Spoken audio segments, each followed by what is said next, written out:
बच्चों, आज हम लोग जो है सिर्फ एक सेंटेंस के माध्यम से सीखेंगे सब्जेक्ट, वर्ब और ऑब्जेक्ट के बारे में। उसके साथ साथ केस के बारे में भी सीखेंगे और उसी में हम लोग नॉन के बारे में भी सीख जाएंगे अच्छा से। ठीक है, आप लोग थोड़ा सा विशेष रूप से बोर्ड पे ध्यान बनाए रखेंगे। तो चलिए हम एक सेंटेंस लेते हैं कि बच्चे मैदान में क्रिकेट खेल रहे हैं।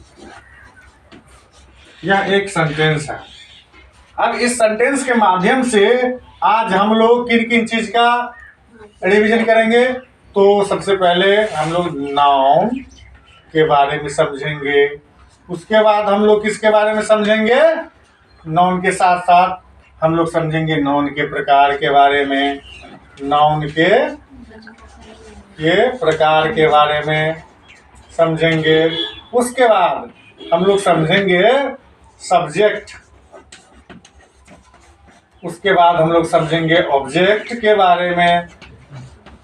ऑब्जेक्ट में डायरेक्ट इनडायरेक्ट जो होता है दोनों के बारे में समझेंगे। साथ ही हम लोग समझेंगे सब्जेक्ट, ऑब्जेक्ट और फिर वर्ब के बारे में। वर्ब के बारे में भी समझेंगे। उसके बाद जो छठा चीज हुआ, इसमें हम लोग समझेंगे केस के बारे में। केस जो होता है कारक, उसके बारे में भी सीखेंगे। ठीक है, तो सिर्फ एक ही सेंटेंस के माध्यम से हम लोग 1 2 3 4 5 6 चीज के बारे में आज अध्ययन करेंगे। देखो होता क्या है, तो आजकल स्पोकन के लिए हो या फिर किसी भी चीज के लिए जब हम लोग पढ़ते हैं इंग्लिश या लिखते हैं तो उसके लिए हमें है ना, तो जितना चीज का जरूरत होता है हम उतना चीज इस सेंटेंस के माध्यम से लगभग कवर कर लेंगे। ठीक है, चलिए आप सभी लोग हमें सबसे पहले ये बतावे कि इस जो सेंटेंस में, ये जो सेंटेंस है बच्चे मैदान में क्रिकेट खेल रहे हैं, इसमें कितने नाउन है। नाउन किसे कहते हैं, किसी भी चीज के नाम को। नाउन इज नेमिंग वर्ड, मतलब नाउन हम किसी वस्तु के नाम को कहते हैं या किसी स्थान के नाम को कहते हैं। समझ में आ रहा है ना। तो इस सेंटेंस में क्या कोई नाम दिख रहा है आप लोगों को, जरा बताइए हमें कितना नाम दिख रहा है, बोलो जोर से बोलो। 3। देखो, एक है बच्चे, दूसरा मैदान, तीसरा क्रिकेट, है ना जी सर। तो एक नाउन आपका ये हो गया, समझ रहे हैं। दूसरा नाउन आपका ये हो गया और तीसरा नाउन आपका ये हो गया। कोई दिक्कत बच्चों? नहीं। देखो आप कहोगे खेल भी तो नाउन ही है सर, लेकिन नहीं, खेल नाउन नहीं है। खेल क्या है बच्चों, तो खेल रहे हैं ना, खेल रहे हैं यानी काम कर रहे हैं। क्या कर रहे हैं, काम कर रहे हैं। तो जो काम होता रहता है उसको हम लोग क्रिया यानी वर्ब कहते हैं। क्या कहते हैं, तो ये हमारा क्या हो गया बच्चों, खेलना, VERB वर्ब हो गया। समझ में आया इतना? समझ में आया सभी लोगों को? जी। यस और नो बोलो ना, हाँ या नहीं? आया ना।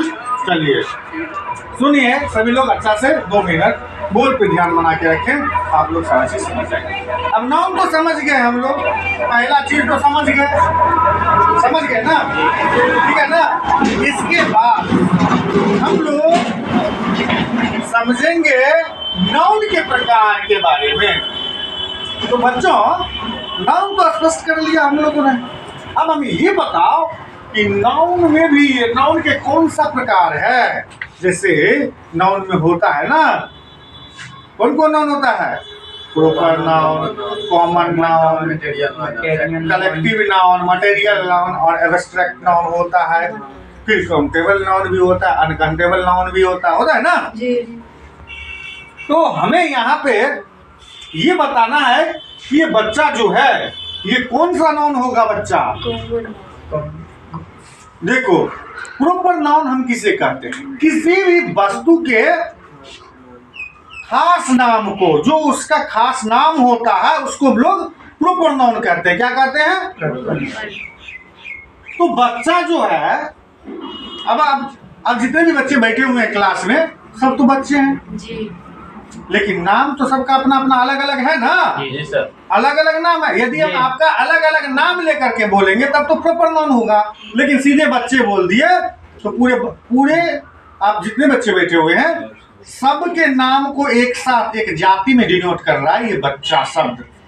इसीलिए इसे हम लोग जातिवाचक संज्ञा यानी कि कॉमन नाउन कहेंगे। ये नाउन के प्रकार में कौन सा नाउन हो गया? ये कॉमन नाउन हो गया। ये हो गया आपका कॉमन नाउन। समझ गया ना? अब आ गया मैदान के बारे में। अब हमको ये बताइए कि मैदान कौन सा नाउन होगा? Common noun. क्यों होगा कॉमन नाउन? क्योंकि जोर से बोलो। क्योंकि मैदान का नाम नहीं दिया है। Very good. किसी भी खास मैदान का नाम तो नहीं है नहीं। या ये तो नहीं बताया गया है कार्तिक फील्ड, नहीं। पाली रणपति, Chinnaswamy stadium, Melbourne stadium, Narendra Modi stadium, MS Dhoni stadium, या फिर आपको ईडन गार्डन। किसी भी मैदान का नाम नहीं दिया है। यदि नाम रहता तो ये प्रॉपर नाउन कहलाता। नाम नहीं है। ये जितने भी ऑल ओवर वर्ल्ड में जितना भी मैदान है, हर मैदान के बारे में ये सूचित कर रहा है। इसलिए इस नाउन को हम लोग बच्चों क्या कहेंगे? Common noun. इसे भी हम लोग क्या कहेंगे? कॉमन नाउन कहेंगे। कोई दिक्कत किसी बच्चे को? समझ रहे हैं? हाँ, चलिए अब आ गया क्रिकेट का बारी। क्रिकेट के बारे में हम लोग देखेंगे कि क्रिकेट कौन सा नाउन है। तो बताइए जरा सा बच्चों कि क्रिकेट कौन सा नाउन है? Proper noun. Very good. तुक्का मार दिया क्या? बोलो तो क्यों है क्रिकेट प्रॉपर नाउन? हाँ, खेल तो नहीं दिया है। खेल तो अगर सीधे खेल रहता तब हम लोग कॉमन कहते। क्यों? क्योंकि खेल तो बहुत प्रकार का होता है। कबड्डी होता है, फुटबॉल होता है, वॉलीबॉल होता है, लूडो होता है, चेस होता है, क्रिकेट होता है, बहुत सारा होता है। लेकिन यहाँ सिर्फ एक खेल का नाम दिया गया, किसी खास खेल का नाम, जिसका नाम है क्रिकेट। तो किसी खास खेल का नाम है तो खास खेल का जब नाम हो जाता है तो इसे हम लोग प्रॉपर नाउन कहते हैं। कौन सा नाउन कहेंगे? तो बुआ ये नाउन में कौन सा हो गया? Proper noun. कोई दिक्कत किसी बच्चे को? नहीं। आ रहा है ना समझ में? जी। समझ रहे हैं ना? चलिए, तो नाउन का प्रकार भी हम लोग इस सेंटेंस के माध्यम से समझ गए। यहीं पे इसमें कोई शब्द ऐसा भी मेंशन रहता जिसे हम मतलब नाप तोल सकते थे लेकिन गिन नहीं सकते थे, तो मटेरियल नाउन हो जाता। उसे हम अनकाउंटेबल नाउन भी कहते, जो नहीं गिन सकते। भाई साहब देखिए, काउंटेबल COUNTABLE, ये काउंटेबल शब्द जो बना है ना, ये किससे? काउंट, COUNT, काउंट, जोर एबल, ABLE, एबल, काउंट जोर एबल से बना है ना। तो बच्चों, आप लोग जाते थे बचपन में स्कूल, लाइन में लग के प्रार्थना करते थे। उसके बाद सर लोग क्या करते कराते थे? काउंटिंग करो तो कितना बच्चा आया है, कहता था ना कि काउंटिंग करो, कहते थे ना सर लोग, काउंटिंग करो। काउंटिंग मतलब क्या? गिनती करो। काउंटिंग करो यानी गिनती करो। तो काउंट मतलब क्या होता है बच्चों? काउंट मतलब गिनती। क्या होता है? गिनती। एबल मतलब योग। कहता ना किस एबल के हो तुम, कौन सी एबिलिटी है तुम्हारे अंदर? एबिलिटी से एबल है। एबल मतलब योग्य।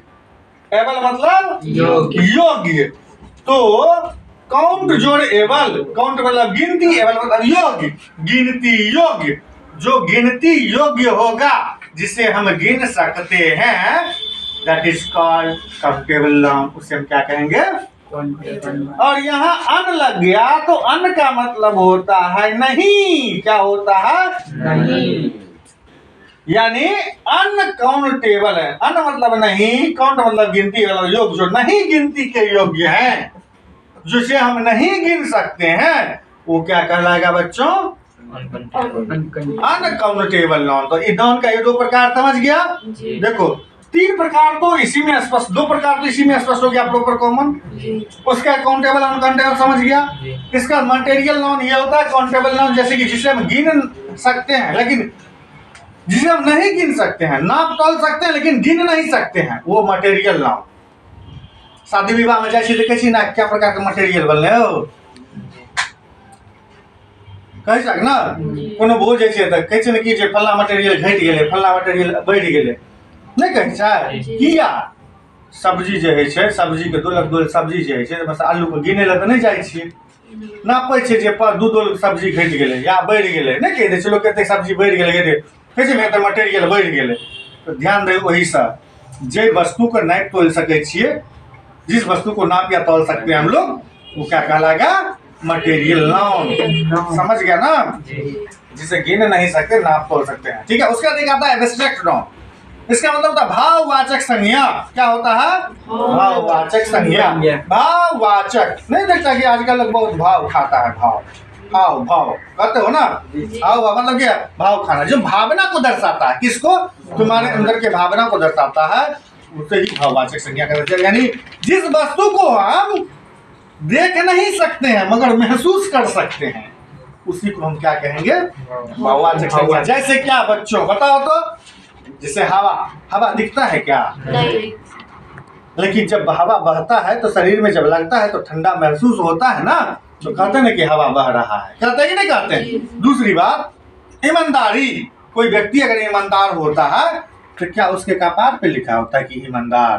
तो कैसे समझ जाते हैं हम? उनके भावनाओं से, उनके कर्म से, उनके कर्तव्य से समझते हैं ना, उनकी भावनाओं से ये ईमानदार है।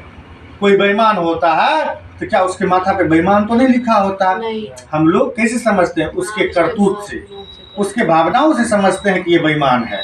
तो ईमानदारी, गरीबी, बेईमानी, हवा, ये सब चीज जो दिखता नहीं है महसूस होता है, ये एब्स्ट्रैक्ट नाउन कहलाता है। समझ गया? तो इस तरह से बच्चों हम लोग नाउन के प्रकार को भी समझ गए। दो टॉपिक खत्म हो गया, चलते हैं तीसरे टॉपिक की ओर। भाई साहब आप लोग ध्यान दीजिएगा एक बात पे। सबसे पहली बात, इसमें वर्ब क्या है? खेलना। ये वर्ब के साथ अगर हम कौन लगा के सवाल करेंगे, क्या लगा के? कौन? ये वर्ब है ना? वर्ब क्या है बोलो तो जरा सा, वर्ब क्या है? देखो तो ये वर्ब क्या है, यानी कि काम क्या हो रहा है इस सेंटेंस में? काम क्या? बच्चे मैदान में क्रिकेट खेल रहे हैं, काम किस चीज का हो रहा है? खेलने का ना, खेलने का काम हो रहा है। यानी क्या? खेल रहे हैं, ये वर्ब हुआ ना। इसके सब पहले यदि हम कौन लगा देते हैं, कौन लगा दिए तो अभी एक प्रश्न उठ गया, कौन खेल रहे हैं? बच्चे खेल। उत्तर में क्या आया? बच्चे। सभी लोग बोलो क्या आया उत्तर में? बच्चे। तो वर्ब के साथ कौन लगा के सवाल करने पर जो उत्तर आएगा उसे हम सब्जेक्ट कहेंगे। क्या कहेंगे? सब्जेक्ट। समझ गया ना? तो कौन खेल रहे हैं? बच्चे खेल रहे हैं, तो ये बच्चे क्या हो जाएगा? सब्जेक्ट। सब्जेक्ट हो गया। बउआ एक बार बता आप लोगों को, सब्जेक्ट का जो असली परिभाषा होता है ये होता है कि जो काम करता है। सब्जेक्ट का हिंदी क्या होता है? कर्ता। कर्ता मतलब क्या? करता। क्या करता है? करता। कुछ भी कुछ तो करता है ना। तो जो काम करता है, जो काम करता है वो क्या कहलाता है? कर्ता, यानी सब्जेक्ट। ठीक है, समझ गया ना? और ट्रिक के माध्यम से याद रखना कि कौन लगा के सवाल करेंगे तो क्या होगा वो? क्या होगा वो? सब्जेक्ट। अगर यहाँ पे क्या हटा करके, कौन हटा करके हम क्या लगा दें, क्या लगा के सवाल करें? क्या खेल रहे हैं?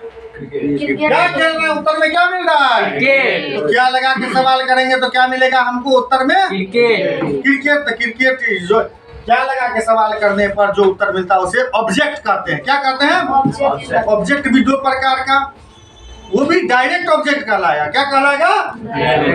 या नहीं तो ऐसे समझो अभी कि जो काम करता है वो सब्जेक्ट कहलाता है, जो काम होता है वर्ब कहलाता है, काम का असर जिस पे पड़ता है वो क्या कहलाता है? ऑब्जेक्ट। असर किस पे पड़ रहा है? क्रिकेट पे और मैदान पे। कैसे सर? तो भाई जब हम लोग देखते हैं क्रिकेट होते रहता है तो बॉल टू बॉल क्रिकेट का जो स्थिति होता है वो बदलता रहता है। चाहे वो जैसे एक बॉल बीता तो जितना रन था रन में बढ़ोतरी या घटोतरी, घटोतरी तो नहीं, बढ़ोतरी होता है, या तो रुका रहता है, या फिर विकेट बिकता है, या तो ओवरें बिकता है। तो डायरेक्ट रूप से देखते हैं ना कि स्कोर बोर्ड पे चेंज होते हुए देखते हैं कि नहीं देखते हैं हम लोग। तो इसका मतलब क्रिकेट पे डायरेक्ट असर पड़ रहा है। मैदान पे कोई कैसे असर पड़ता है? तो जिस मैदान पे मैदान खाली है और जब खेलता रहता है आदमी तो कुछ ना कुछ तो मैदान का शोभा बढ़ता है, तो कुछ ना कुछ तो मैदान पे असर बढ़ा ना। तो असर कहाँ पड़ा? मैदान पे भी, और असर कहाँ पड़ा? क्रिकेट पे भी। तो बात ये होता है जिस पे सीधा सीधा असर पड़ता है, जो दिखता है प्रत्यक्ष रूप से जिस पे असर पड़ता है वो डायरेक्ट ऑब्जेक्ट होता है, और जो जिस पे अप्रत्यक्ष रूप से असर पड़ता है, जो दिखता नहीं है, वो क्या कहलाता है? इनडायरेक्ट ऑब्जेक्ट कहलाता है। क्या कहलाता है? Indirect object. समझ में आ रहा है ना बच्चों? जी। चलिए, तो इसमें सबसे पहली बात, मैदान जो होगा ऑब्जेक्ट होगा, और इसके साथ साथ ये जो होगा ना, ये क्रिकेट भी क्या होगा? ऑब्जेक्ट ही होगा ना। अब दोनों ऑब्जेक्ट है, तो कौन डायरेक्ट कौन हो इनडायरेक्ट? तो क्या लगा के सवाल करेंगे ना हम लोग, क्या खेल रहे हैं, तो उत्तर में क्या आता है? क्रिकेट। क्या लगा के सवाल करने पर जो उत्तर आएगा वो डायरेक्ट ऑब्जेक्ट होगा। ये ऑब्जेक्ट में भी कौन सा ऑब्जेक्ट होगा? Direct object. Direct OBJECT object कहलाएगा। और यहाँ पे क्या हटा करके जो हम कहाँ या किसको से सवाल करेंगे, कहाँ या किसको से सवाल करेंगे, तब जो उत्तर आएगा उसे हम लोग इनडायरेक्ट ऑब्जेक्ट कहेंगे। कब बताओ तो, किसको खेल रहे हैं ये तो नहीं है, लेकिन कहाँ खेल रहे हैं? मैदान में। उत्तर क्या है? मैदान में। कहाँ खेल रहे हैं? मैदान में। तो बउआ ये क्या आ जाएगा? मैदान क्या हो जाएगा आपका? Indirect object. ऑब्जेक्ट कहलाया। कोई दिक्कत किसी बच्चे को इतना समझने में? समझ में आया कि नहीं आया? समझ में आया? अच्छा से समझ में। हाँ। तो हम लोग डायरेक्ट ऑब्जेक्ट इनडायरेक्ट ऑब्जेक्ट भी समझ गए, यानी कि सब्जेक्ट भी समझ गए, उसके बाद ऑब्जेक्ट भी समझ गए, वर्ब भी समझ गए, ऑब्जेक्ट में भी दो ऑब्जेक्ट होता है वो भी समझ गए। अब समझते हैं लास्ट चीज क्या है? केस। केस है, केस समझेंगे। तो अभी अभी हम लोगों ने पढ़ा जो किसी सेंटेंस में सब्जेक्ट होता है वही सब्जेक्टिव केस कहलाता है या नॉमिनेटिव केस कहलाता है। ये सब्जेक्ट है ना, ये क्या कहलाएगा? सब्जेक्टिव या नॉमिनेटिव केस कहलाएगा। समझ गया ना? सब्जेक्टिव या नॉमिनेटिव केस कहलाएगा। ठीक है। जो अभी अभी पढ़े ना कि जो डायरेक्ट ऑब्जेक्ट होगा ऑब्जेक्टिव केस कहलाएगा या एक्यूजेटिव केस कहलाएगा। क्या कहलाएगा? तो डायरेक्ट ऑब्जेक्ट ये ना है, ये क्या कहलाएगा? ऑब्जेक्टिव केस कहलाएगा, या इसी को हम लोग एक्यूजेटिव केस भी कहते हैं। समझ गया ना बात? अब आया इनडायरेक्ट ऑब्जेक्ट। जो इनडायरेक्ट ऑब्जेक्ट होता है उसे हम लोग डेटिव केस कहते हैं। क्या कहते हैं?